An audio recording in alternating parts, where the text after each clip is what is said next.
भौजी तबीयत ठीक नहीं है का हो? ना का भइल बाटे? हुल बुखार बरता। होल बरता? उल्टी होता हो। हाँ कपारो दुखाता? चक्कर आवता। गोड़ो भारा तटे? हाँ एकदम खट्टा मन करता खाए के। हमरा के तन संतरा उंतरा लियन दिना चाहे नींबू उबो। कहो कि तू बढ़िया काम करतलू। ए अब उल्टी होता तो हम का करियो? तू का करबू? मोल दूध पी के बिलार बोली भगती तवने तोहार हाल बा। ना हो बाबा हम दूध ना की पियले। मुंह से खा के मर दे। का मुंह से खा के? मुंह से? हाँ ई कुल तू का कहतड़ा हो? का कहतनी गांव घर में हमनी के मुंह देखावे लायक छोड़ले बड़ तू? हाँ हम का कइले बनी? का कइले बनी? हाँ कहतलू कपार दुखाता उल्टी होखता गोड़ हाथ भारा तई का ह? आय भैया का मोले 1 साल हो गइल हो। आय अब बताओ हम का करी जब उल्टी होता तो हो? का करी? मोल मजा मार लेलू अभी कुन कहतलू कि का करी? ई का कहत हो देवर बाबू हम ऐसन कुल कुछ नहीं की कइले। का कइले बाड़ू? माई बाबू पूछल न कि बियाह शादी करबू तो तू कहतलू कि ना हम मर जेब जी जेब उनकरे नाम पर। ई का करतड़ू? का हम कइले बानी बतावा? का कइले? अरे तोरी बहनी का पेट में लइका बाटे कहतलू कि का कइले बानी? ऐसा ही उल्टी होला? ई कुल का कहत हो देवर बाबू हम ऐसन कुल कुछ नहीं की देखो कइले। साफ साफ बतावन त हमार खोपड़िया जहां सटकल त हमारा बल्टिया कपड़ा फाट जी अब बे। ई कुल तू काहे कहत हो बतावा? का हम कहत कुछ हई? ऐसन गलती नहीं की कइले। हाँ तो का ह? आदमी बुखार होना त का उल्टी होला? हमरा बुखार नहीं खे। तो का बा? अब हमरा ऐसे ही फीका फीका नहीं रहता। हुल बरता खट्टा तीता खाए के मन करता। जेकरा लइका होखे के रहेला न उहे कुल खटाई खाला। हमारा लड़का नहीं के हो के हो। का होखे के बा? हम कौनो ऐसन गलती नहीं की कइले सचो कहता नहीं देखो ये तरी ना कसम से बताई, ये तरी ना बताई। कौन सा बा रे? कोई ना हमके झूठो के काहे के अच्छे रंग लगावत हमारा ऐसे हम कौनो कुछ ऐसन गलती काम नहीं की कइले। अब हम का कही? अपने इज्जत बतावा गांव समाज में हम बेइज्जत होखब। अब केकरा से हम बताई? का ह? माने खइले पियले बालू अकच बकच कइले बा। कुछ नहीं की खइले। तो सरवा उल्टिया काहे होता?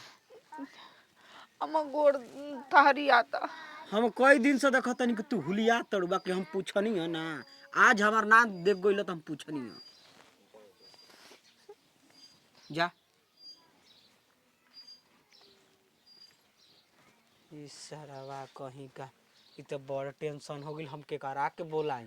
आय चचो चाची को बोलाई मैयो बाबू से बात कहब तो कहीं सही हमारी उल्टा हमारे के इल्जाम लगा दिया। कोई हमारे पर विश्वास करबे ना करी। का हम करी? चले तो जौन होई तो देखल जाई। बताओ बाहर से तो आ गई नी मगर गांव घर कुछ सारवा ना बदलल मगर कमा के पैसा आइल बनी घर दुआर के बनवा दही तो फिर जाई भंटवो के बाहर लिया के जाई मगर घर दुआर के देखी ना ये घर ही दुआरे ठीक बा। ए भंटा भंटा ओ कौन सारावा हटे रे चिल्लात रहतन स जब देख तब सारावा खाली हमरे नाम धो द चिल्लातन स। ये सरऊ कहीं के गोड़ लागी भई। खुश रह भाई के बोली नहीं खेचिन हाथ इतना 6 महीना में बदल गई हमार भाषा। इतना परेशान करतन स घरवा आया न हम का कही? के घरे आके परेशान करता? अरे गांव घर में के बहुत मेहरारू आवतरी सब बूढ़ पुरनिया। मेहरारू केहू के पैसा ले ले बड़का उधारी रे? ना हो। हाँ अब का हम तारा से कहूं? का बात बा? कोनो दिक्कत बा? अब दिक्कत बा कि गांव घर में हमनी के मुंह देखावल अब का हो गइल बा कि गांव घर में मुंह दिखावल मुश्किल हो गइल बा? करी खा पोती से गांव घरवा वाला हमनी के मुंह करे साला का। कोनो के घर में कूदल बड़े का रे? आय हम तो कूदती तो कुछ बातों बन जाइत बाकी अब दूसर कोई कूद गइल बा तो का बनी? घरे तू बाड़े भौजी बाड़ी हम हइये नहीं खी तो तीसर के घर से कूदता हमनी में हमनी के आदमी दूसरा घर में कूदता। भौजैया के उल्टी होता, उल्टी होता? कपार दुखाता। गोड़ भराता, खटाई खाए का मन करता। अब मर्दे का तो हम कही? एक लइका होखे के रहेला ओकरा नहीं कुल होला। तो उहे तो कहतनी। तो तोर कहे के मतलब बा कि भौजी के लइका होखे वाला बा। हाँ, अब भैया के मरले वो तना दिन हो गेल रे, तो ई कुल कैसे हो जाई? अब हम कैसे कही कि कैसे हो गइल बा? अब तो हम लोग शक करवा जाके तोरे हो, तू ही ना घरे रहता रे, तब हम का वो करी? कुल चेक से करेला वो पता चल जाई, ठीक ना? बाकी पूछल जरूरी बा कि ह के कर यही से घरवा में कोई के ढुके नहीं खी देत। करे कहिया के बात ह। कहिया के चल। ना ना रहत त ना जानकारी भई रहित। अब का जानकारी भरी तो हम लजने अब डॉक्टरी ना लिया के जैती। अब फोन से हमरो से ना बतैत। अब का हम बताई? तू उल्टा हमरे के डंटबा। अबे हम पूछा तनी कि कब महीना के बाद कबना सारा के त घरे ना रहला के बड़ नतीजा बारे में मरती। अब तो जा पूछ। हम तो पूछत पूछत हार गई नी, अब तू ही बाकी बालो। अब चलनी हम अब टेंशन मुक्त हो गई नी। आ गई ना भैया, अब तू कुछ करा ओकर से मतलब नहीं कि हम चली खेत खरिहाने। अब कौनो गलती नहीं की कइले, तब हमरा पे इतना बड़ लालछन लगावल जाता टे। अब का करी?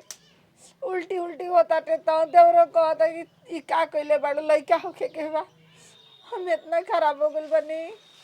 भौजी मारा ए भौजी न कोई कहता। ए गोड़ लागतनी। खुश रहो। तारा के तो छुअहू के मर दे मन नहीं खे करत। ये कुल हम का सुनतनी हो? भंटवा का कहता? जौन बात कहता उ सही कहता। देखी अब जे कहता वो अपन से सही न कहता। माने हमार थोड़े वो गलती बटे। हम जानत नहीं कि तार गलती नहीं खे, जाने अनजाने में गलती हो गइल बा। ना देवर बबुआ, तार भैया के कसम अरे चुप रह मर दे। हम ऐसा कोनो गलती नहीं उ की तो कइले। मरिए गइलन, बाकी मुअलो पर क्रिया खातड़ू की आत्मा उनकर भटको। अब तो का करी? हमार नंबर ले बनता ना जिए ले बनता टे। इतना बड़ कपार पर बोझिया गइल बा, हम कुछ नहीं की कइले। सच्चो कहत नहीं। तारा लइका नहीं होके के? ना हमर लइका नहीं के होखे के, हम कोई संगे गलती नहीं की कइले। अबे तारे ना फर जाई। चल हॉस्पिटल में चेक होई। का चेक होई कि लइका होके के बा, क महीना के बा, ठीक ना?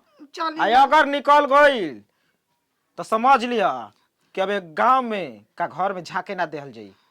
इधर बबुआ जौन तहन जना के भेज तवन ची कह दिया जा, लेकिन हम काम नहीं की कइले। अब कुल पते चल जी काम कैले बाड़ू कि नहीं खू कैले।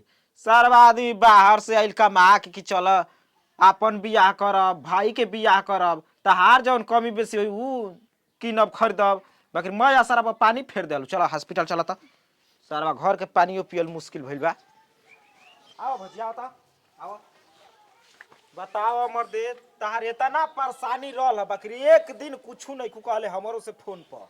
अब हम का कहीं, केकरा से कहीं बताई? अब ना अल्ट्रासाउंड करैले रहती तो कैसे पता चल रही? अब मैं तो गांव में नाक जवन बात कटा गई रही। का हो भैया, का देखा होता अल्ट्रासाउंड में? लइका की लइकी? दूगो लड़का देखावता। सारा ऊ कहीं के ई तो बुद्धि है नहीं है कि जाके चेक कराई। हमरो जौन ना बोले के तवन भौजी के बोल दे हनी। का हो गइल बा? कहत ना रही उनकर लइका होके के बा। ये सारा ऊ लड़का नहीं खे होके की है। देखा देखा ई का रोग निकलल बा। ई तो गैस हो जाना था। पीत के थैली में पथली हो गइल बा, समझ गिला? तो ओकरो समल गोड़ हाथ भवारला। अब का है, जब खातड़ी तब उल्टी कर देतड़ी। कमजोरी से गोड़ भार आता, कपार में चक्कर आवता। कहो ई जाना था 3 mm को हो गइल बा। दे कहना हो कि बनारस ले जाए के पड़ी। तब जा जा यही बेरा बांसवा धो के। ये बेरा ना काल सुबह रही जाए के। चलो बजी चलो। अब तारा ना बता जाला। हाँ अब हम डॉक्टर हनी कि डॉक्टर तो पेट दुखाई तो ना कही कि पेट दुखाता। सुनो। होता टे हमरा समझ में नहीं आता का कहीं। सुनील जी से 50,000 रुपया के व्यवस्था कर। कहले बानी तो कहले मानो कि ठीक बा, भेज दिया केहू के। तो हरियर मटर के तू भूज दी घुगुनी। अब छमक वाला चीज कोनो चीज नहीं के खाए के। तो हरा खाती। हम खाइम ना। पहले एगो तो बड़का रोग हो गेल कि सारा मैं सोचा तरह नहीं कि घर दुआर बनवाए। का घर दुआर बनी? अब जा घर द्वार बनी ना अगला साल ले। चलो भौजी चलो। चलाओ तू कुछ खैले पियल नहीं खुश सुबह रही के। सरवा कहीं करे हम जाना तनी कि लइका ओके के बा। ई तो सरवा पथरी निकल गइल। उल्टा सीधा है ना अनाप शनाप बोल देनी कह के गौवा में कनी है ना न सरवा हमके मजे लुटता सा हमारा पर चले दो हमरो के घरे में।